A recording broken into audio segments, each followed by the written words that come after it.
I confess that I get discouraged.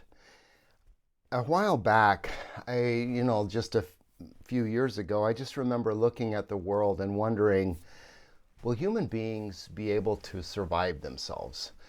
Clearly, climate change is coming. We have the power to reverse course. We have the ability to do this, but do we have the character, the moral fiber, the uh, does our animal instinct ultimately triumph over our rational self? And do we just devour each other? Do we devour this world out of just base hunger? Or do we, I don't know what the right word is, evolve, somehow progress to a place where we recognize that we have got to come together as one human family and do something about what's going on in this world? Well, what's happened in the last year has been just absolutely, I don't have the words, so deeply discouraging to me.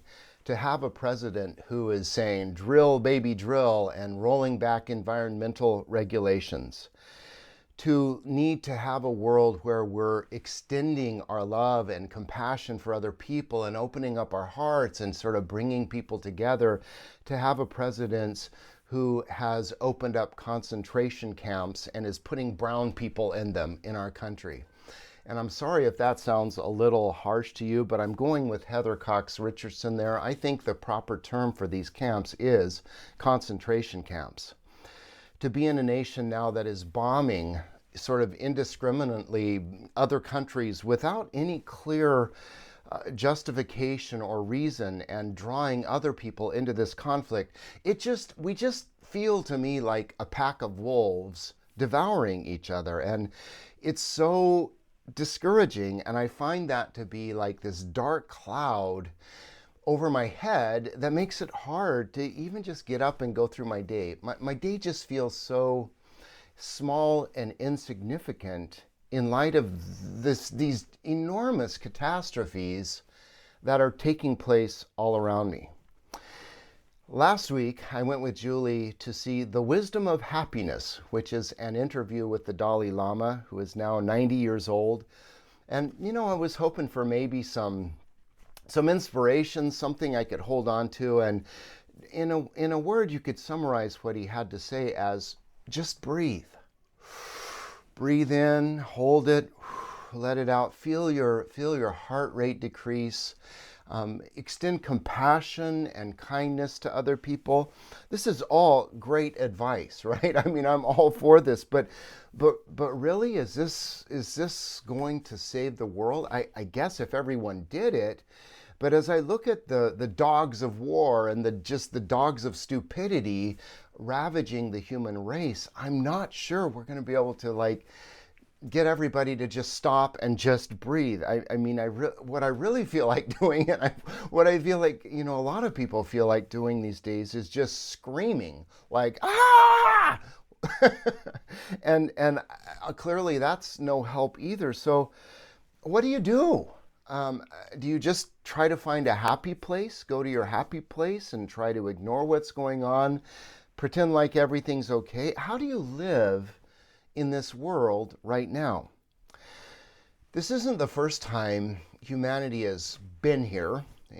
At the end of the Roman Empire, there was a similar kind of degradation of culture, and a famous person, emperor named Marcus Aurelius, whom you've probably heard of, wrote writings that we now label Stoicism. And Stoicism puts the focus on self and says, no, you can't control the things around you. You don't have that power. So instead, just focus on what you can control, which is your reaction and your choice of how to be in the midst of all this chaos.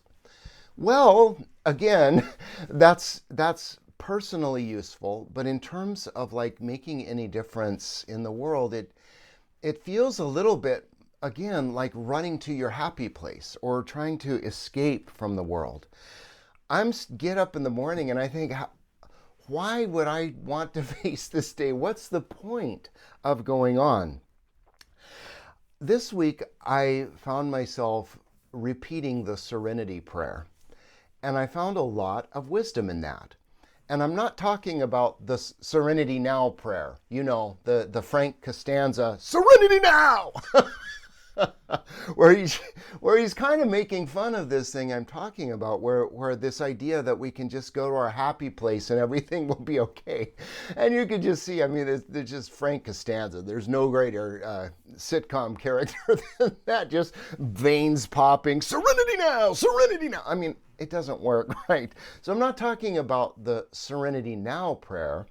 I'm talking about the Serenity Prayer, which was made famous by Alcoholics Anonymous, but actually goes back to Reinhold Niebuhr, who was a Protestant theologian in the early 20th century, dealing with some big stuff, right? World War I, World War II. Will humanity be able to survive? And how do I navigate these crazy times? And the first two lines of the Serenity Prayer are the most famous. They go like this.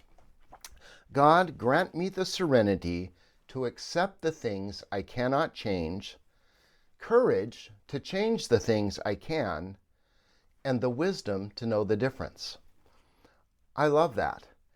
To me, that is a good recipe for how to be in a broken world. You start by accepting the things you cannot change. And that you might take a page from Stoicism here and say, I can't stop the bombs from falling. I can't stop these multinational corporations by myself, I don't have the power to make all of this dog eat dog stop dog eat dogging. I can't change these things, and to feel like it's all on me and that I have to stop it, it's kind of a recipe for insanity. You can't do it. But the solution is not to just turn away from it, to pretend like it's not happening, or to just go to your happy place, whatever that happy place may be.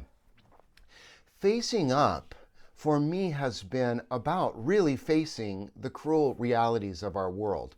Inyarus, Vanitas, Rapax, my three specters. Inyarus, the fact that we really don't know the answers to the big questions we most need to know.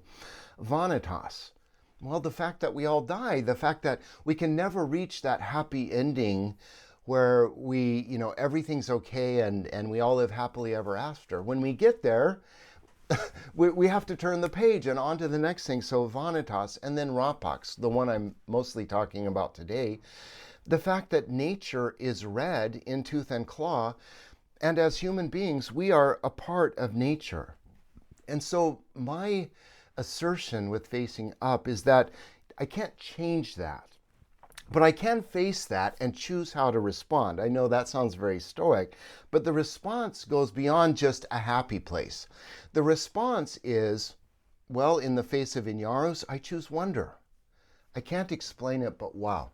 In the face of Vanitas, I choose acceptance and gratitude for my life and enter into my life as play, understanding that the joy is in the play, not in reaching some, happy ending where you just sit on a pot of gold or something like that. And then with Rapax, understanding we're all in the same boat. I am a predator just like you. But I can choose compassion for you and treat you with kindness. And that connection that I feel when I do that is way more satisfying than tearing into you. So to just sort of sit back and pretend like this is all okay, to me is not okay. I admire people who are speaking honestly about what's going on. I love that Morgan Freeman has gone public, and here's a quote. We have somebody sitting in the White House who's leading us down a shithole. That's Morgan Freeman.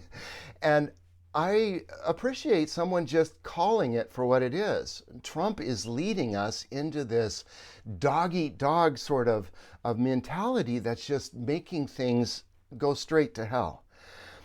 To be silent in the face of that, to not do anything, is to consent.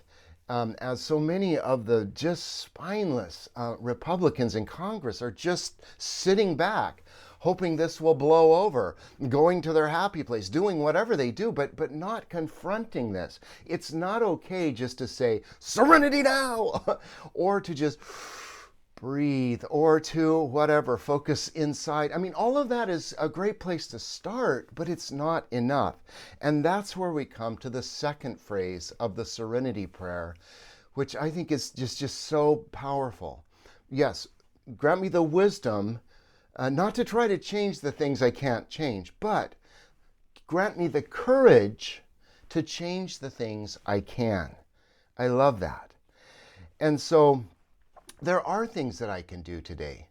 Me being who I am in the world, this life that I'm supposed to live, the ways that I'm supposed to speak out or push back, or to fight, as the Dalai Lama would tell us, with love and compassion, to do these things, to engage in the world, to me is so important. It's not enough just to run off to your happy place. In my framework, I'm thinking of this happy place as sort of this third dimension, the dimension of being. You can just sort of escape to pure being and say, well, it's all one and it's all, a cosmic whatever. And you can just sort of like float off and disengage from the reality of our lives and our story. But to me, that's like not being fully human, because we live and think in story. We are storied creatures, whether we like it or not. That is how we engage reality. So to refuse to do that or escape from that, to me, is to run from your humanity. And so to engage in this story that I'm a part of, where I want the world to come together in harmony. I want people to not be bombing each other and tearing each other limb to limb. I want our species to wake up and join hands and realize we are capable of peace, of compassion, of all these beautiful things. And I want to promote that. And that's why, for me, facing up is so important. That's my little way of trying to promote this. Now, am I going to save the world? Well, I hope so. I'm trying, but I understand, the wisdom to understand that I have to accept the things I cannot change, but the courage to change the things that I can. So I just want to throw out the Serenity Prayer to you today as something you might want to think about in terms of, okay, grant me the courage. In fact, let me just read it again to you. God, grant me the serenity to accept the things I cannot change, the courage to change the things I can, and the wisdom to know the difference. I frankly don't know if humanity will survive itself. We may very well devour ourselves and destroy ourselves from the face of this planet. We may chew off the limb that we're sitting on. It just is mind-blowing to me, but we may do it. And I don't know if I can stop that. I just know that for me to be human is to live and to die trying to help people come together in this healthy, living, loving, together way.